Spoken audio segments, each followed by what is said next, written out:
Hello दोस्तों, स्वागत है एक बार फिर से आपका अपने चैनल एग्जाम विद विक का क्लासेज में। तो दोस्तों, जैसा कि आप लोगों को पता ही है कि हमारा टारगेट सीरीज का शुभारंभ हो चुका था।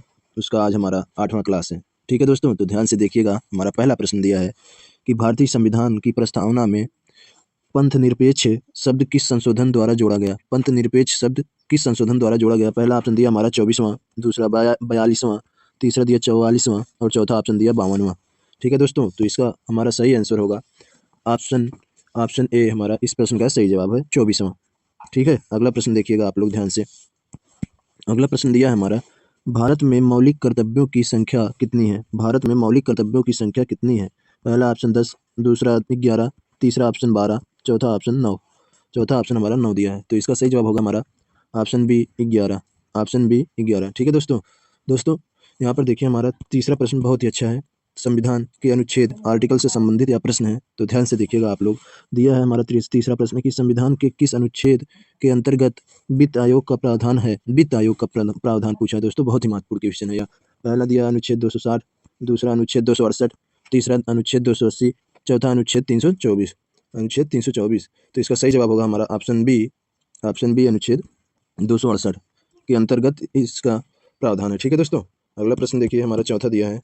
चौथा प्रश्न दिया है, भारत में पहली जनगणना वास्तविक अर्थों में किस वर्ष हुई थी। वास्तविक अर्थों में हमसे पूछा है किस वर्ष हुई थी। पहला ऑप्शन 1872, दूसरा 1881, तीसरा ऑप्शन 1891, चौथा ऑप्शन 1901। चौथा ऑप्शन 1901, तो इसका सही जवाब होगा हमारा ऑप्शन बी 1881। 1881 इस प्रश्न का सही जवाब है। अगला प्रश्न देखिए पांचवा दिया है। पांचवा दिया है कि किस नदी को भारत की सबसे पवित्र नदी कहा जाता है। किस नदी को भारत की सबसे पवित्र नदी कहा जाता है। दोस्तों, इसका आंसर तो काफ़ी लोगों को पता होगा, क्योंकि यह हमारी गंगा नदी सर्वोच्च है हमारे यहाँ। पहला ऑप्शन यमुना दिया, दूसरा गंगा और तीसरा दिया है सरस्वती, चौथा ऑप्शन गोदावरी। ठीक है दोस्तों, तो इसका सही ऑप्शन होगा हमारा ऑप्शन बी गंगा नदी। हमारी जो है गंगा नदी वह भारत की सबसे पवित्र नदी मानी जाती है दोस्तों। अगला प्रश्न देखिए छठा, उत्तर प्रदेश में चौरी चौरा कांड किस जिले में हुआ। उत्तर प्रदेश में चौरी चौरा कांड किस जिले में हुआ। पहला ऑप्शन बलिया, दूसरा गोरखपुर, तीसरा देवरिया, चौथा बस्ती। चौथा हमारा दिया है बस्ती, तो इसका सही जवाब होगा हमारा option B Gorakhpur. Option B Gorakhpur इस प्रश्न का सही जवाब है। ठीक है दोस्तों, अगला प्रश्न देखिए हमारा दिया है कि यहाँ पर हमारा देखिएगा, भारतीय संसद के संयुक्त सत्र की अध्यक्षता कौन करता है। भारतीय संसद के संयुक्त सत्र की अध्यक्षता कौन करता है। ऑप्शन पहला दिया हमारा राष्ट्रपति, दूसरा प्रधानमंत्री, तीसरा दिया लोकसभा अध्यक्ष और चौथा दिया हमारा उपराष्ट्रपति। चौथा ऑप्शन दिया उपराष्ट्रपति, तो इसका सही जवाब होगा हमारा ऑप्शन सी लोकसभा अध्यक्ष। ठीक है दोस्तों, अगला प्रश्न देखिए आठवां दिया है कि भारत में सबसे पहले उच्च न्यायालय कहाँ स्थापित हुआ। भारत में सबसे पहले उच्च न्यायालय कहाँ स्थापित हुआ। पहला ऑप्शन बॉम्बे, दूसरा मद्रास, तीसरा कलकत्ता, चौथा दिल्ली। चौथा हमारा दिया है दिल्ली, तो इसका सही जवाब होगा हमारा option C Calcutta. Option C हमारा इस प्रश्न का सही जवाब है। ठीक है दोस्तों, नौवां प्रश्न देखिए। नौवां प्रश्न दिया हमारा, संविधान में समवर्ती सूची की अवधारणा किस देश से ली गई है। संविधान से रिलेटेड ये भी प्रश्न है दोस्तों, बहुत ही अच्छा है। संविधान में समवर्ती सूची की अवधारणा किस देश से ली गई है। पहला ऑप्शन दिया अमेरिका, दूसरा ऑस्ट्रेलिया, तीसरा कनाडा और चौथा हमारा आयरलैंड। तो इसका सही जवाब होगा हमारा ऑप्शन बी ऑस्ट्रेलिया। ऑस्ट्रेलिया से संविधान समवर्ती सूची की अवधारणा ली गई है। ठीक है दोस्तों, 10वां प्रश्न देखिए। 10वां दिया हमारा कि न्यायिक पुनरावलोकन की अवधारणा किस देश से ली गई है। न्यायिक पुनरावलोकन की अवधारणा किस देश से ली गई है। पहला ऑप्शन ब्रिटेन, दूसरा अमेरिका, तीसरा आयरलैंड और चौथा हमारा दिया है कनाडा। चौथा दिया हमारा कनाडा, तो इसका सही जवाब होगा हमारा option B America. Option B हमारा इस प्रश्न का सही जवाब है अमेरिका। 11वां प्रश्न देखिएगा। 11वां दिया कि भारत में योजना आयोग को समाप्त कर किस संस्था का गठन किया गया। भारत में योजना आयोग को समाप्त कर किस संस्था का गठन किया गया। ऑप्शन पहला वित्त आयोग, दूसरा नीति आयोग, तीसरा योजना बोर्ड। योजना बोर्ड दिया है, उसके बाद चौथा हमारा नीति परिषद। नीति परिषद हमारा चौथा ऑप्शन दिया है, तो इसका सही जवाब होगा हमारा ऑप्शन बी नीति आयोग। नीति आयोग हमारा सही जवाब है इस प्रश्न का। 12वां प्रश्न है हमारा, देखिएगा ध्यान से, भारतीय संविधान का सबसे लंबा अनुच्छेद कौन सा है। दोस्तों ये देखिए बहुत ही अच्छा प्रश्न है। भारतीय संविधान का सबसे लंबा अनुच्छेद पूछा है हमसे। ठीक है, यह हमारा अनुच्छेद 14, दूसरा अनुच्छेद 19 और तीसरा ऑप्शन दिया अनुच्छेद 368, चौथा ऑप्शन अनुच्छेद 21। तो इसमें देखने से ही पता चल रहा है दोस्तों, सबसे बड़ा हमारी संख्या जो है सबसे बड़ी वह 368 है। तो ऑप्शन सी हमारा अनुच्छेद 368 इस प्रश्न का सही आंसर है। ठीक है दोस्तों, अगला प्रश्न देखिए। अगला प्रश्न दिया हमारा कि अगला प्रश्न दिया हमारा 13वां, उत्तर प्रदेश का सबसे बड़ा वन क्षेत्र किस जिले में है। उत्तर प्रदेश का सबसे बड़ा वन क्षेत्र किस जिले में है। पहला ऑप्शन पीलीभीत, दूसरा सोनभद्र, तीसरा ऑप्शन मिर्जापुर, चौथा ऑप्शन लखीमपुर खीरी।